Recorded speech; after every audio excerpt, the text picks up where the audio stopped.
제4장. 그때 예수께서 성령에게 이끌려 마귀에게 시험을 받으러 광야로 가사 40일을 밤낮으로 금식하신 후에 줄이신지라. 시험하는 자가 예수께 나와서 내가 만일 하나님의 아들이거든 명하여 이 돌들로 떡덩이가 되게 하라. 기록되었을 때 사람이 떡으로만 살 것이 아니요 하나님의 입으로부터 나오는 모든 말씀으로 살 것이라 하였느니라. 이에 마귀가 예수를 거룩한 성으로 데려다가 성전 꼭대기에 세우고 내가 만일 하나님의 아들이거든 뛰어내리라. 기록되었을 때 그가 너를 위하여 그의 사자들을 명하시리니 그들이 손으로 너를 받들어 발이 돌에 부딪히지 않게 하리로다 하였느니라. 또 기록되었을 때 주 너의 하나님을 시험하지 말라 하였느니라. 마귀가 또 그를 데리고 지극히 높은 산으로 가서 천하만국과 그 영광을 보여 이르되 만일 내게 엎드려 경배하면 이 모든 것을 내게 주리라. 사탄아 물러가라. 기록되었을 때 주 너의 하나님께 경배하고 다만 그를 섬기라 하였느니라. 이에 마귀는 예수를 떠나고 천사들이 나와서 수종드니라. 예수께서 요한이 잡혔음을 들으시고 갈릴리로 물러가셨다가 나사렛을 떠나 스불론과 납달리 지경 해변에 있는 가버나움에 가서 사시니 이는 선지자 이사야를 통하여 하신 말씀을 이루려 하심이라. 일렀으되 스불론 땅과 납달리 땅과 요단강 저편 해변길과 이방의 갈릴리여, 흑암에 앉은 백성이 큰 빛을 보았고 사망의 땅과 그늘에 앉은 자들에게 빛이 비치었도다. 이때부터 예수께서 비로소 전파하여 이르시되 회개하라. 천국이 가까이 왔느니라. 갈릴리 해변에 다니시다가 두 형제 곧 베드로라 하는 시몬과 그의 형제 안드레가 바다에 금을 던지는 것을 보시니 그들은 어부라. 나를 따라오라. 내가 너희를 사람을 낚는 어부가 되게 하리라. 그들이 곧 그물을 버려두고 예수를 따르니라. 거기서 더 가시다가 다른 두 형제 곧 세베대의 아들 야고보와 그의 형제 요한이 그의 아버지 세베대와 함께 배에서 금을 깁는 것을 보시고 부르시니 그들이 곧 배와 아버지를 버려두고 예수를 따르니라. 예수께서 온 갈릴리에 두루 다니사 그들의 회당에서 가르치시며 천국 복음을 전파하시며 백성 중에 모든 병과 모든 약한 것을 고치시니 그의 소문이 온 수리아에 퍼진지라. 사람들이 모든 앓는 자 곧 각종 병에 걸려서 고통당하는 자, 귀신 들린 자, 간질하는 자, 중풍병자들을 데려오니 그들을 고치시더라. 갈릴리와 데가볼리와 예루살렘과 유대와 요단강 건너편에서 수많은 무리가 따르니라.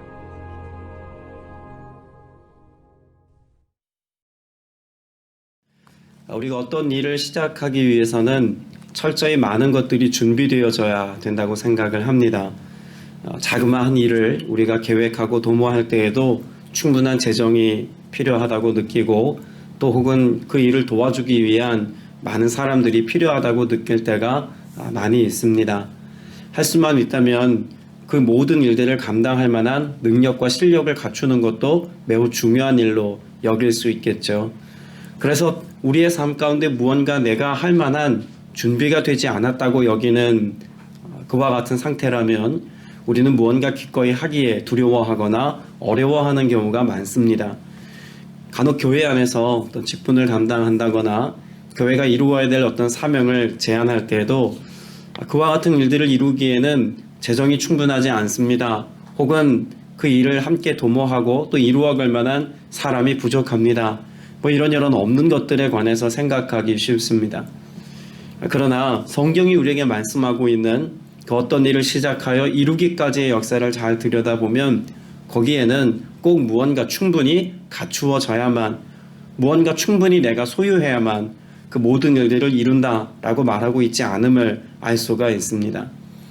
예수님께서는 이 땅 가운데 오셔서 공생애를 준비하시는 시간을 다 마치시고 드디어 공적 사역을 감당할 수 있는 때가 되어서 그 사역을 시작하는 시점에 관하여 말씀하고 있습니다. 오늘 우리가 읽은 마태복음 4장이 바로 예수님의 공적 사역이 시작되어지는 내용을 기록하고 있는 말씀이죠. 자, 그런데 예수님께서 그 공생애를 시작하시기에 앞서서 어떤 복음을 가르치시고 선포하시고 병자들을 고치셨던 그 일반적인 예수님의 사역이 시행되기 전에 예수님께서 어디로 나아가셨는지를 우리가 좀 볼 필요가 있습니다. 1절에 보면 그 즈음에 예수께서 성령이 이끌려 어디로 가셨습니까? 광야로 가셨습니다. 유대 광야를 가면 정말 아무것도 없습니다. 제대로 된 풀 한 포기 보기도 어렵고요. 거기서 사람을 만난다는 것도 더더욱 어려운 일입니다. 먹을 양식을 구하는 것이 지금 조금만 나가면 편의점 있듯이 그렇게 음식을 구할 만한 곳이 가까이 있는 것도 아닙니다. 그러니까 광야는 철저히 어떤 자리일까요? 없음의 자리입니다. 그 무언가를 시작하고 준비하기에 충분하지 않은 아무것도 없는 nothing의 자리가 바로 광야라고 하는 곳입니다. 예수님께서 이 광야에서 무엇 하셨습니까? 2절에 보면 밤낮 40일을 금식하셨다라고 말합니다. 무언가 일을 시작하자면 기운을 차려야 합니다. 뭔가 충분히 먹고 건강을 회복해야만 그 일들을 시작하고 힘있게 그 일들을 감당할 수 있습니다. 그런데 예수님은 도리어 무엇 하십니까? 철저히 금식하시고 힘을 빼셨습니다. 더더욱 그와 같은 상황 가운데 사단의 도전이 있습니다. 예수 그리스도께서 40일 동안 금식하셨고 또 줄이신 것을 알고 있었던 사단이 와서 예수님을 시험하는 장면까지 겹치지 않습니까? 보통의 사람들에게라면 아무것도 없는 광야의 자리에서 40일 동안 아무것도 먹지 않고 금식한 상황이라면 이때는 일을 시작해야 될 때가 아니라 쉬어야 할 때, 아무것도 하지 말아야 할 때라고 말할 수 있을 겁니다. 그런데 예수님께서는 이 시험을 이기시고 난 뒤에 제자들을 부르시고 나아가 복음을 선포하시고 가르치시는 공적 사역을 시작하셨습니다. 우리도 2021년이 시작되었습니다. 새로운 한 해를 설계하고 시작하는 이 즈음에 어쩌면 우리에게도 많은 것이 있어야 한다고 혹은 잘 갖춰져야 한다고 이야기하고 싶을지도 모릅니다. 돈이 좀 많으면 도와줄 친구와 또 동역자들이 많으면 그러면 좀 더 그 일들을 쉽게 하겠노라고 이야기하고 싶어질지도 모릅니다. 그런데 예수님께서는 아무것도 없는 광야에서 금식하셨지만 이 모든 사역을 이루시기 전에 받으신 것이 있습니다. 무엇을 받으셨을까요? 3장 말씀을 보면 예수님께서는 이 모든 공적 사역을 이루기 전에 세례 요한으로부터 나아가 물로 세례를 받으시죠. 그때 어떤 일이 있었다고 성경은 말씀하고 있습니까? 16절에 보면 마태복음 3장 16절에 예수께서 세례를 받으시고 곧 물에서 올라오셨다. 그때 하늘이 열렸다. 그는 하나님의 영이 비둘기같이 내려와서 자기 위에 오는 것을 보셨다라고 말씀합니다. 아무것도 없었지만 예수님께서 하늘로부터 부여받으신 것이 있었습니다. 하늘의 권능입니다. 이 권능을 부여받으신 예수님께서는 아무것도 없는 자리를 나아가셨음에도 40일 동안 아무것도 먹지 않고 줄이시며 금식하셨음에도 불구하고 사단과의 영적 대결에서 철저히 승리하셨습니다. 여러분, 우리가 이 땅을 살아가는데 승리의 역사를 쓰고 무언가 이루는 삶을 살아가기 위해서는 눈에 보이는 것이 잘 준비되어지는 것, 그것도 무시할 수는 없을 겁니다. 그러나 행여 이것이 준비되어 있지 않다 하더라도 우리가 권능을 가지고 하늘로부터 우리에게 부여된 영적인 권세를 가지고 나아간다면 우리는 철저히 영적인 싸움에서 승리하는 삶을 살게 될 줄로 믿습니다. 오늘 예수님께서도 한계 상황과 마주하지 않았습니까? 40일 금식을 혹시 해보신 분이 계십니까? 저는 40일 금식까지는 해본 적이 없습니다. 일주일 이상 금식을 하는 것만으로도 얼마나 그 금식의 기간이 힘들고 어려운지는 우리는 짐작할 수 있습니다. 40일이라고 하는 숫자는 한계입니다. 우리가 버틸 수 있고 몸을 가지고 할 수 있는 한계 상황이 40일이라고 하는 숫자죠. 예수님께서는 한계 상황과 마주하셨습니다. 그런데 그 한계 상황 가운데서도 예수님께서 주목하시고 집중하셨던 것이 있습니다. 무엇일까요? 하나님의 입으로부터 나오는 말씀이라고 가르쳐 주고 계십니다. 악마가 예수님께 대하여 도전합니다. 시험하는 자가 예수께 와서 말하죠. 내가 하나님의 아들이거든 이 돌들에게 빵이 되라고 말해보아라. 그리고 예수님 대답하십니다. 성경에 기록하기를 사람이 빵으로만 살 것이 아니라 하나님의 입에서 나오는 모든 말씀으로 살 것이다 하였다. 여러분, 사단의 첫 번째 도전은 어떤 도전이었을까요? 합리적인 생각으로의 도전입니다. 40일 동안 아무것도 먹지 못한 예수님께서 그와 같은 능력을 갖고 계시다면 그 돌을 떡으로 만들어서 먹는 것쯤이야 아무것도 아는 일처럼 여길 수 있습니다. 주일날 말씀을 전하면서도 나눴습니다만 저희가 능력이 없는 저희에게 금식을 마친 어느 날 야, 이 돌들로 떡이 되게 해봐라 라고 했다면 그건 애초에 유혹거리도 되지 않습니다. 왜냐하면 우리에게는 그럴 능력도 없고 그럴 필요도 없기 때문에 그렇죠. 그러나 광야에서 하나님의 아들이신 예수 그리스도께서 권능을 가지시고 능히 그 일을 이루실 수 있는 분에게 이와 같은 사단의 속삭임은 아주 달콤한 유혹이고 도전일 수 있다는 이야기입니다. 그런데 예수님께서 이 도전 앞에서 뭐라고 말씀합니까? 사람이 빵으로만 살 것이 아니라 하나님의 입으로부터 나오는 모든 말씀으로 살 것이다 라고 말씀하지 않습니까? 증명해 보라고 사단은 도전합니다. 정말 하나님의 아들이라면 증명해 보라고 도전합니다. 그러나 예수님께서는 자신을 증명하는 것보다 무엇이 더 중요하다고 말씀하고 계신가요? 하나님의 말씀이 성취되는 것, 이게 더 중요하다는 겁니다. 여러분, 우리가 이 땅을 살면서 겪게 되는 수많은 오류 중에 하나가 바로 자신을 증명하려고 하는 인간적인 욕심에서부터 비롯된다는 것을 알아야 합니다. 그리스도인은 자신을 증명하는 삶을 살려고 애쓰는 인생들이 아닙니다. 그리스도인은 나의 나됨을 철저히 포기하고 이제는 내가 죽고 그리스도로 사는 사람들이어야 할 줄로 믿습니다. 아멘이십니까? 그렇다면 우리는 나를 증명하는 삶이 아니라 무엇을 증명해야 할까요? 내 안에 계신 하나님, 내 안에 살아 역사하시는 예수 그리스도, 그 주님을 나타내고 증명하는 삶이어야 한다는 것입니다. 그럼 내 안에 계신 예수 그리스도를 어떻게 증명할 수 있을까요? 하나님의 약속의 말씀을 믿고 살아가는 것입니다. 그 말씀을 따라가는 것입니다. 그리고 그 말씀이 성취되어지는 것이죠. 때문에 오늘 저와 여러분의 삶 가운데 사단이 끊임없이 합리적이고 이성적이고 논리적인 이야기들로 우리에게 여러 가지 유혹과 미혹을 가지고 다가올 수 있습니다. 정말 그렇다면, 정말 하나님의 자녀라면 이와 같은 일들이 있어야 되지 않아? 라고 하는 것들을 스스로 증명해 보이라고 우리에게 도전합니다. 기도했다면 그 기도에 합당한 열매, 내가 원하는 대로 누리며 살아야 하지 않아? 라고 합리적이고 이성적인 생각들로 사단은 우리의 마음을 요동치게 합니다. 정말 더 놀라운 것은요, 그런 이성적인 생각, 합리적인 사고가 때로는 우리의 믿음에 심각한 훼손을 준다는 사실을 우리는 이해해야만 합니다.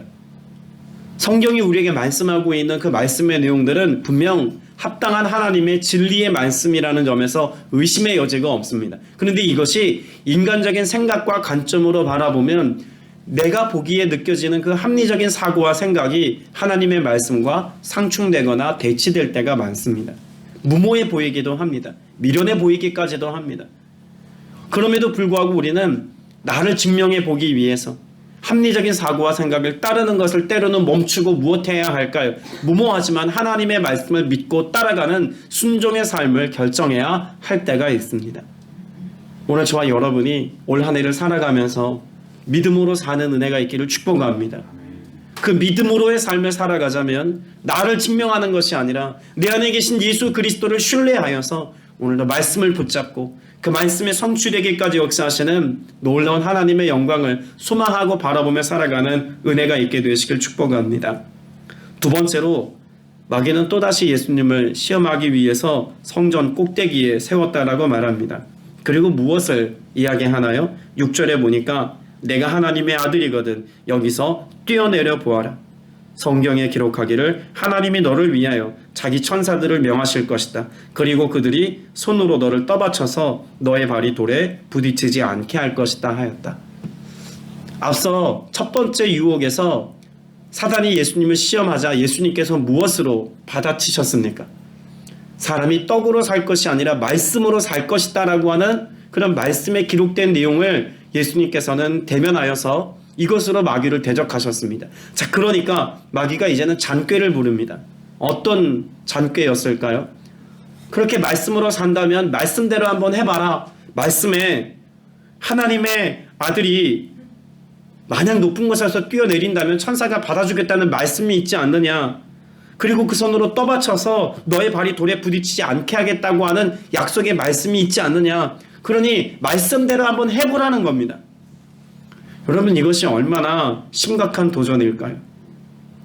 사실 이것은 믿음의 행위 같지만 도리어 이것이 무엇이라고 예수님이 지금 말씀하고 있는 겁니까? 의심이라는 겁니다. 하나님의 말씀이 이루어지는 과정을 보면 우리가 그것에 대하여서 그대로 해봐야 믿을 수 있는 것이 아닙니다. 우리가 믿을 때 그것이 이루어지는 것이지, 내가 이것을 해보고 납득 가능하니까 믿겠다라고 하는 태도는 애초에 그 방식 자체가 의심이라는 거죠. 만일 이런 경우입니다. 예수님께서 무리를 걸으신 장면의 말씀이 있습니다. 이성적으로 쉽게 납득이 안 갑니다. 그러면 제일 먼저 뭘 해야 납득이 가겠습니까? 내가 무리를 걸어보고 내가 걸어지니 야, 정말 그렇게 믿음으로 행하였더니 되더라. 그럼 내가 믿겠다는 식인 겁니다. 그러나 그것은 철저히 하나님의 방편이 아닌 것이죠. 오병이의 기적을 우리가 생각해 봅니다. 오병이의 기적, 예수님이 그와 같이 행하신 사역이 정말 실제로 일어난 사건이라면 우리가 기도할 때도 이와 같은 일들이 일어나야 하지 않아? 라고 하는 것으로 의심하게 만든다는 겁니다. 이걸 역으로 생각해 보면은요, 내가 그렇게 할 수 없으니 성경에 기록되어 있는 이 말씀들도 신적인 권세와 능력으로 되어진 일이 아닐 거야 라고 하는 의심으로 이어진다는 점에서 이 말씀은 의심의 내용을 담고 있다는 겁니다. 그래서 예수님께서 그 마귀의 도전 앞에서 무엇을 말씀합니까? 또 성경에 기록하기를 주 너희 하나님을 뭐하지 말라? 시험하지 말라 라고 말씀하고 있습니다. 여러분, 하나님께서 우리에게 주신 말씀은 내가 시험해보고 믿을 수 있는 것이 아니라 하나님의 말씀이기에 믿는 겁니다.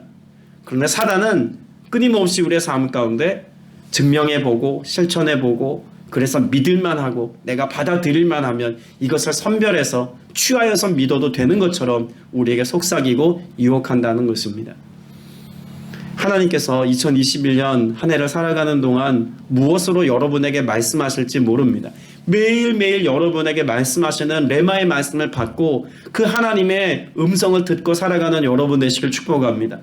그러나 그때에 그 말씀이 오늘 내 생각과 내 마음과 충돌이 일어날 수 있습니다.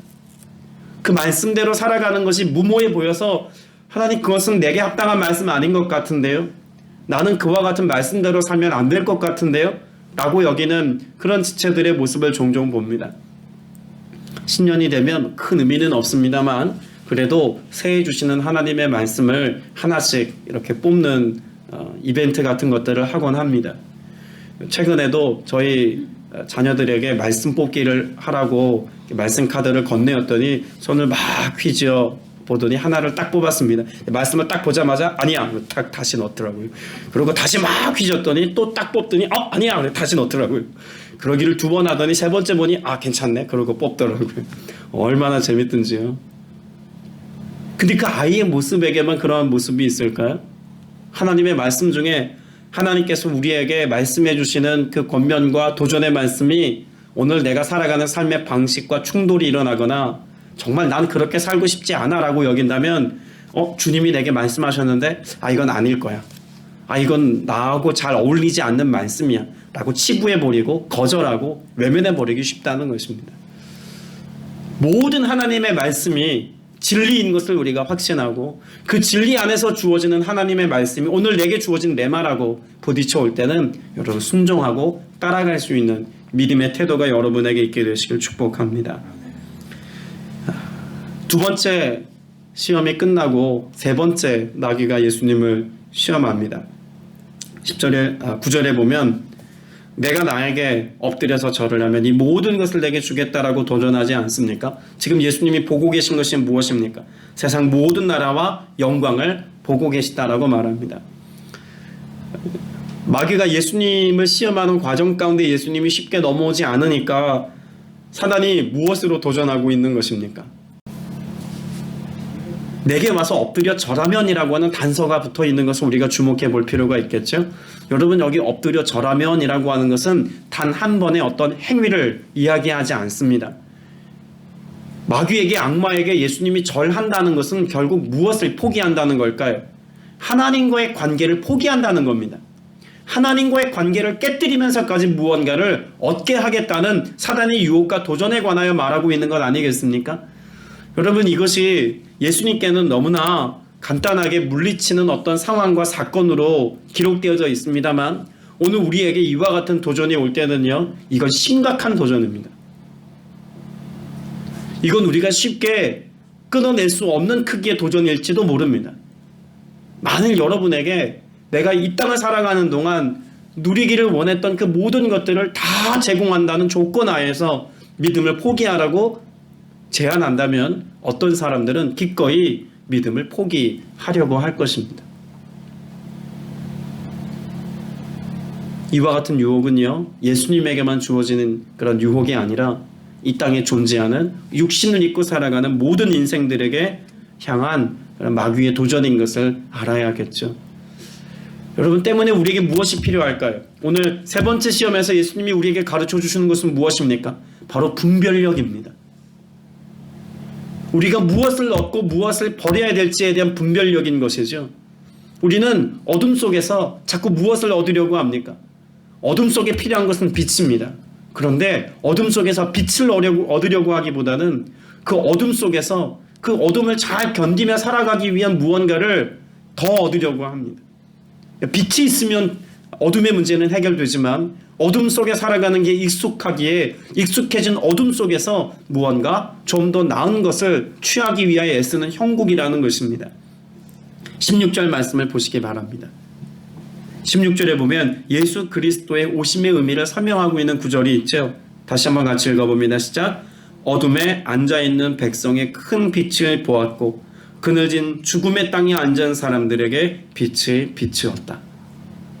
상태가 어떻습니까? 예수 그리스도께서 이 땅에 오시기 이전의 상태에 관하여 말씀하고 있는 내용이 어둠에 앉아있는 백성입니다. 그늘진 죽음의 땅에 앉아있는 사람들입니다. 여러분, 이들에게 필요한 것이 무엇입니까? 빛이죠. 이들에게 철저히 필요한 것은 그들로 어둠에 주저앉아 있는 삶을 회복시키고 일어나게 할 것은 빛입니다. 죽음의 땅에서 생명에 이를 수 있도록 나아가는 길을 비추어주는 바로 그 빛이 필요합니다. 그런데 우리는 자꾸 무엇하려고 합니까? 빛으로 말미암아 생명의 길로 나아가기보다는 어둠의 죽음의 자리에 머물러 있지만 그곳에서 배부르고 그곳에서 안주하는 것을 선택하려고 하는 어리석음이 있다는 것이죠. 여러분, 출애굽한 이스라엘 백성들이 하나님의 군대가 되어 광야로 나와왔습니다. 하나님께서 불기둥과 구름기둥으로 그들을 인도하셨습니다. 홍해를 갈라 그들로 하여금 마치 마른 땅과 같이 건너게 하셨습니다. 만나와 메추라기로 먹이셨고 반석에서 샘물이 나게 하심으로 그들에게 먹거리를 제공하시고 목마름이 없게 하셨습니다. 의복과 신발이 닳지 않도록 하나님께서는 그들의 모든 필요를 공급하시고 지키시고 돌보셨습니다. 그런데 그들의 삶에 내가 원하는 삶의 모습이 이루어지지 않은 어느 때에 무엇합니까? 우상을 만들고 하나님 앞에 범죄하고 원망하고 하나님께 뭐라고 고백할까요? 차라리 여기에서 이렇게 지내느니 애굽에서 종살이 하는 게 더 낫겠다라고까지 말하지 않습니까? 어둠에 머물러 앉아 있으려고 하는 백성들의 모습, 그늘진 죽음의 땅에 앉아 있는 백성들의 모습이 바로 출애굽기에 등장하고 있는 이스라엘 백성들의 모습과 닮아 있더라는 것입니다. 때문에 예수님께서 무엇을 선포하십니까? 17절에 회개하여라, 하늘나라가 가까이 왔다라고 말씀합니다. 예수 그리스도께서 이제는 빛으로 오셨습니다. 그리고 빛 대신 예수 그리스도께서 우리에게 보이시는 것이 무엇입니까? 하나님의 나라입니다. 그 하나님의 나라가 가까이 왔으니 이제는 회개하고 어둠의 모든 일들을 청산하고 하나님께로 나오라라고 말씀합니다. 여러분, 올 한 해를 살아가면서 우리 안에 해결되지 않은 어둠의 문제, 아직까지 다 해결받지 못한 그 연약함의 문제들이 있다면 오늘 그 어둠의 문제들을 주님 앞에서 해결받는 은혜의 시간들을 이 연초에 꼭 갖게 되시길 축복합니다. 더욱더 빛 가운데서의 삶을 살아가기까지 믿음으로 온전히 살아가기까지 오늘 내 연약함의 문제를 해결하시고 성령께서 충만하게 내게 임하여 계셔서 이제는 내가 사는 것 아니라 내 안에 그리스도께서 사시는 이 은혜의 역사가 오늘 내 삶에 이루어지고 경험되게 하여 주옵소서.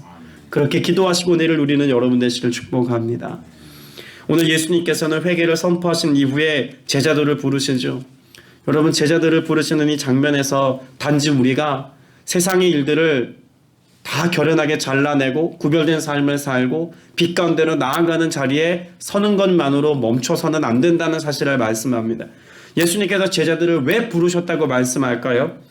19절 후반부에 보면 나는 너희를 사람을 낚는 어부로 삼겠다라고 말씀하시면서 제자들을 부르셨습니다. 예수님께서는 제자들을 빛 가운데로 초청하셨습니다. 빛 대신 예수 그리스도와 함께 살아갈 수 있는 은혜의 때를 허락하셨습니다. 그런데 그저 막연하게 부르신 것이 아닙니다. 예수 그리스도께서 빛 되심을 경험하며 그 생명을 누리는 그들이 이제는 사람을 낚아 그들이 죄악에서 죽음에서 어둠에서 빠져나올 수 있도록 사람을 낚는 어부가 되어 살게 하시기 위하여서 부르셨다고 말씀합니다. 그리고 예수님께서는 이와 같은 삶의 모범이 되어 주시죠.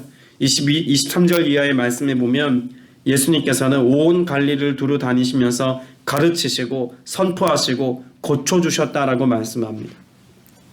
사람을 낚는 어부는 어떤 일을 하는 사람을 가리키는 걸까요? 예수님께서 온 갈릴리를 두루 다니셨던 것처럼 우리도 이 땅에 흩어져 있는 많은 잃어버린 영혼들에게로 나아가서 가르치고 선포하고 고쳐주는 사역을 통하여서 생명의 빛을 비추어주고 예수 그리스도의 생명이 나로부터 흘러가게 하는 사명을 감당하게 하는 것, 이것이 바로 제자로의 부름인 줄로 믿습니다. 그러면 올 한 해를 여러분 결단하시면서 오늘 우리가 어떤 삶을 살아야겠다는 결단이 있어야 하겠습니까? 주님, 나 역시도 내가 그 주님의 빛 가운데서 이와 같은 은혜를 누리고 회복되었다면 이제는 나를 통해서 복음이 선포되게 하여 주옵소서. 진리가 가르쳐지게 하여 주옵소서. 나를 통해 많은 이들이 위로받고 소망을 얻고 치유되고 회복되는 이 은혜의 역사가 나를 통하여 일어나게 하여 주옵소서. 여러분이 믿음의 선포와 기도를 가지고 나아갈 수 있게 되시길 축복합니다. 우리는 본능상 어떤 마음의 태도를 가지고 살려고 합니까? 내가 좀 더 위로받고 내 원함이 좀 더 이루어지고 내가 기쁨을 누릴 수 있는 것들을 누리는 삶을 살아가는 것이 행복이라고 여깁니다. 그러나 주님께서는 우리가 이 땅을 살아갈 때 내가 잠시 이 땅에서 낙을 누리는 것을 위하여 살아가는 것이 아니라 무엇을 위해서 살아가라고 말씀합니까? 부르심에 합당한 소명을 따라 살아가라고 말씀합니다. 오늘 이 하루를 지나면서 또 우리가 신년 이 첫 주간을 우리가 보내면서 주님, 나를 부르신 부르심의 자리가 또 부르심의 소명이 올 한 해 내게 어떻게 주어졌습니까? 듣기 원합니다. 말씀하여 주옵소서.